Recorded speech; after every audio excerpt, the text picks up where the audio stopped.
this particular Home Depot is packed, and packed. Gee, wizardry. I'm trying to find a parking spot, Lord. Oh, Lord, no, that's too close. I want to park right there, but now you done opened your door. So I have to go around.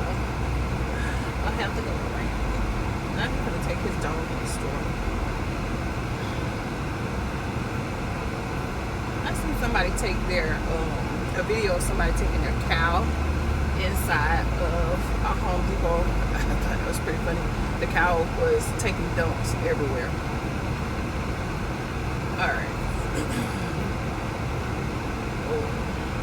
Park right here. I'm really not coming to get a lot. I really just need to come and grab some soil and some seeds. And I really don't feel like going to Tractor Supply. I guess I should have parked down here. This would have been better. All right, so I'm not going to Tractor Supply. I just don't feel like it, even though it would have made more sense for me to probably go, oh, they got an apple tree. Hold on, y'all.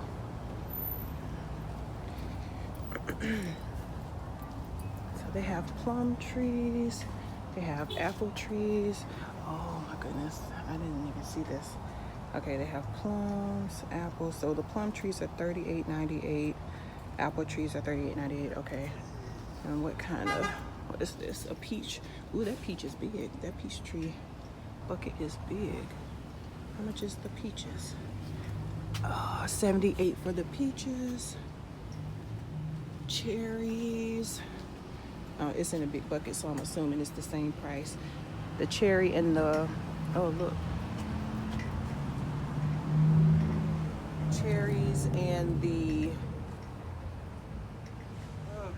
Cherries and the peaches are $78. What do you like it for?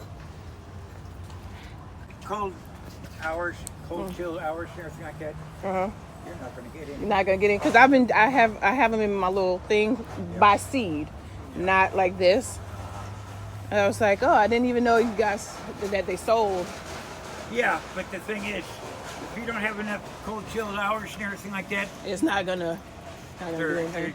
you're gonna be pretty, but you're not gonna put on any fruit that, like you see pretty apples like that. Yeah, Because it's just not cold enough. cold enough. As far as your cherries and everything like that, those are what they call a Barbados cherry, okay? Right. And they get about, so big around and everything like that. They're nothing like a cherry that you ever ate in your life. These are more like the seed in it is about half as big as the cherry itself. Oh. And it's more like a sour plum. Oh. So for the apples, would you think that Move to Georgia. if I put it inside, let's say I put it inside until, it doesn't really even get cold here like that. So it's like, Yeah, I've got people that, man, I've had it in there 6-7 years and I've never got had any apples off it. yeah, It's because it doesn't get cold enough. yeah. It's like trying to take a banana up here and go to Washington State. Mm-hmm. If you don't keep it inside, you're not going to Get anything, yeah, Yeah. yeah. It's they said, well, these are formulated for the southern, but Yeah. it still says 200 hours. Some of them they say up to 400 and 500 hours Okay. cold chill. And we don't. If you get more than in a growing season alone, if you get more than 20, maybe 30 hours, you're lucky. A cold chill. Cold chill, yeah. I'll stick with my cantaloupes, watermelons, and I have cucumbers and stuff. Yeah, things like that. Even if you went and got something like a passion fruit. Uh-huh. Passion fruit goes great down here. You can put them in containers. Uh-huh. And I bought a pomegranate. Was it pomegranate? yeah, I think I bought a pomegranate. pomegranates do fair, How you do? but you're gonna have to be patient. with those. Yeah, I did my pineapple from Yeah. the stem. I did. That's gonna take a while, but 2 I can years. see it sprouting a little bit. Yep. So I'm okay with that. Yeah. My cantaloupes are getting big. I just checked those this morning. Yeah. We have cucumbers growing.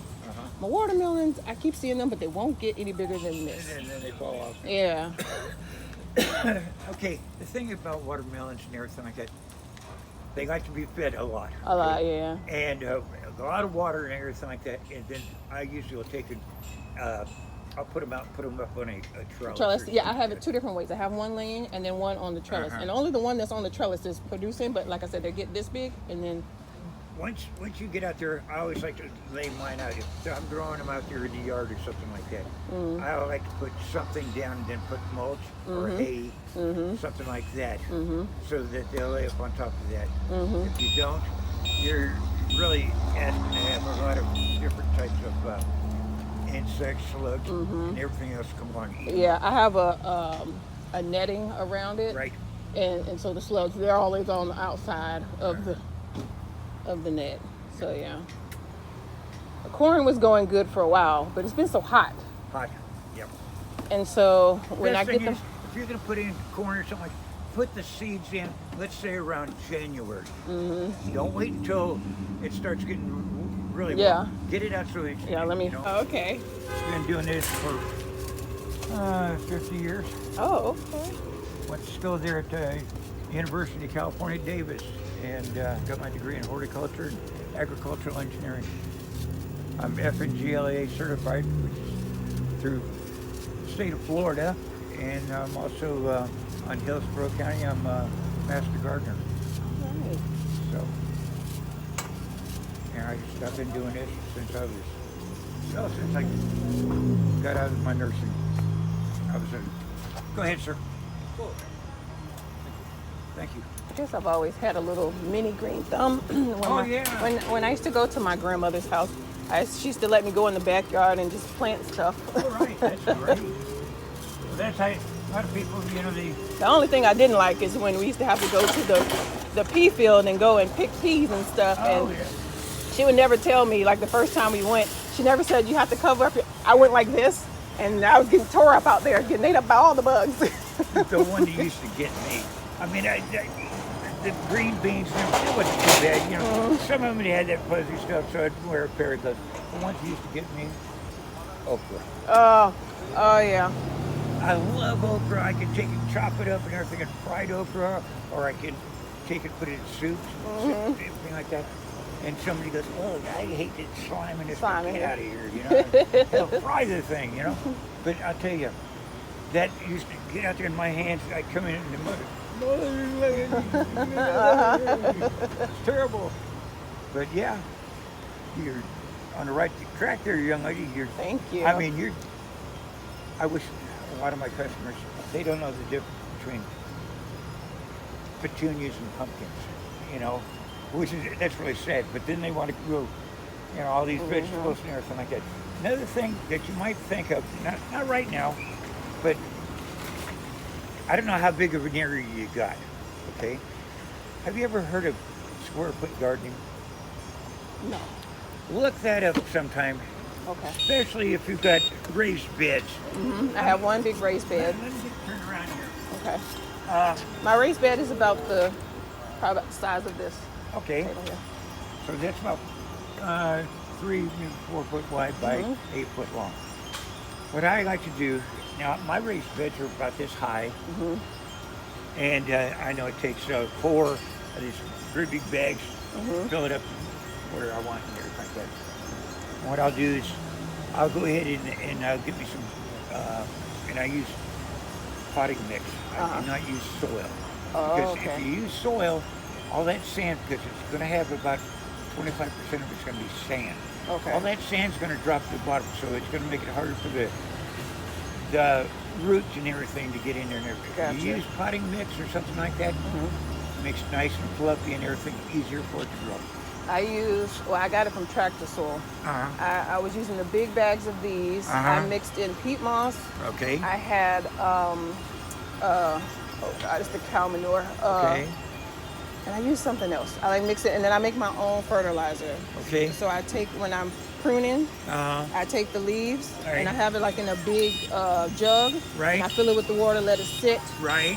And then I also do like a banana Okay. peel water. Yeah. So I mixed all that in the. So my raised bed is about this high. So both of these about right there. Not that deep. And so I section it off. So this side has the cantaloupes, and next to it has, in front of it has the peppers. Right. I got a little section of where I'm going to grow collards. They just started sprouting. Right. Next to that, I have, now I got to remember what I got. Next to that, I have all the peas. Okay. Then in my back corner is where the corn is. Okay. Then next to that, I have the other trellis that has the cucumbers. Okay. It has its own big space. Right. Then I have next to that in the other corner, I have a small watermelon. That's the one I have laying down. Then next to that, I have, what's on this side? What's right there? Okra. Okay. I have a little bit of okra. Yeah. I did that for my mom. Yeah. Okra, and then I have tomatoes. And then I have right here on this side, I have the watermelon, the one that's up on the trellis, and then that little piece right there in the front that I'm probably going to end up having to take up, that little cabbage piece right there. Yeah. So I have it. It goes in a U basically. Okay. Yeah. Sounds like you got a whole bunch of. Now what I do, and I do my own fertilizer too. Okay. What I'll do is I'll go to. I wait till it's low tide. Okay. And I figure, and I'll go down here and I got one of these grabbers, where you push the handle and it picks up stuff. And I'll go down there and I'll pick up all these dead fish. Oh Okay? yeah, I got the bottle of fish Okay, you got fertilizer. the fish emulsion. The one that says Alaskan Yeah. Christmas. Okay, let me tell you something. Good stuff, don't get me wrong. It has all kinds of nutrients and stuff. But what I do is I'll go down, fill up two 5-gallon buckets. Then I've got a old Cuisinart there at the house and everything like that. And I'll cut my fish up in sections and I'll put it in there, pour a little water in there, get it all blended up, and then I'll put it back in my 5-gallon bucket. I'll do the next batch and the next one until I get it about 2/3 full. Then I'll start putting in my copper, my zinc, my other things like that. And I get it for free because I go down to the key guy down here. He's got key grindings. Okay. And he'll give it to you for free. He'll just, you put that into your fertilizer. Okay. But what I'll do is I'll get some manganese, my potassium, which I'll get out of some bananas. I'll take the whole banana. They start getting really bad looking, buzz it all up and everything like that. And I'll take them 2 containers and then I'll pour it in a 55-gallon drum. Okay. I'll use a little bit of peppermint oil or something like that. Yeah, I have my peppermint tree in a different. And I'll get the oil, and the reason is for the odor, okay? And I'll set it off to the side, where it's away from the house, and I'll let it cook out there in the hot sun for about 3 or 4 days, maybe a couple weeks. I'll leave it out there. I've tested it and everything like that. It's got more nutrients and everything than that. And another thing that I like about it is when I make it up, I mix it up for a 55-gallon drum, and I use it on all my grass. I use it on all my trees, my orchids. I use it on all my vegetables and everything like this. When I've got a spigot on this side, the rest of it I have it hooked in series, so it goes in different places and everything like that. For watering my grass and everything like that. The rest of it I'll take and I'll sell it to my neighbors at $10 a gallon. This over here is over $30 a gallon. Yeah. And they grind it all the time. And I'll put my yard up with any. All right, so I'm in Home Depot and I am just grabbing. I was trying to find some really thin pieces of wood, and I found these little strips here for $1.37. So I grabbed a couple of these, and I grabbed some seeds, and I need to grab some more soil. So that's what I'm going to do now, and I'm going to check out. I really need to grab some other stuff, but I feel like I've been in here too long. Been at Home Depot too long because I was talking to the veteran that was talking to me about veggies and stuff, which was a pretty neat talk. But now I feel like I've been here way too long, so I'm just gonna grab me some soil and get to moving. As a side note, in 2025, I do have to find a better way to secure my raised bed because everything that I've attempted has failed. Um, yeah, hurricanes are always there to remind you, nope, try again. So, yeah, 2025, I have to figure out something a little bit better. But back to the video.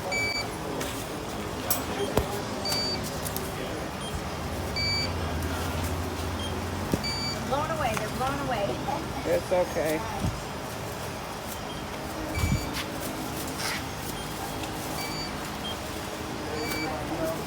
Is that everything? Yes.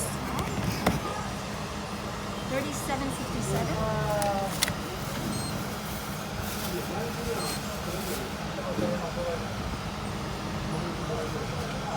Push okay.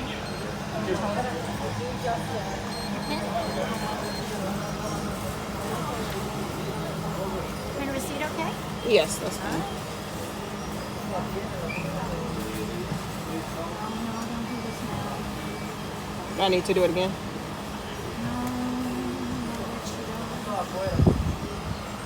Yeah, it's kind of a time. They take that through. Okay, I just want It's to either make the sure. printer's problem or that problem. Well, it went to ask me, did I want cash back? And when I was hitting no, I think you were pressing something at the same time. Okay. No, you're right.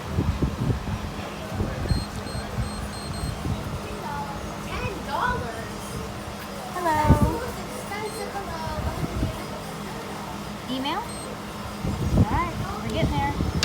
I'll do an email this go around, so I just make sure. I know you said something about the printer. How do I get backwards? Oh. Okay.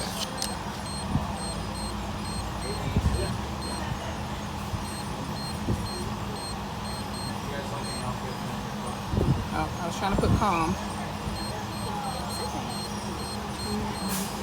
Yeah, like your emails are little here, you know? I have fat If you had a fingers. three-letter email, it'd be great, but I'm you trying to know, click the .com. There we go. make sure it's right, and then Now it's telling me invalid email. Okay, no. Okay, is this correct? Yes. Yeah. I'm gonna push the button. It's done. Yeah. Okay. Print, yay. Okay, it's not the printer now. Thank you. Okay. All right, there you go. Yeah, I think it was because we were pressing buttons at the same take time. Yeah. Thank you.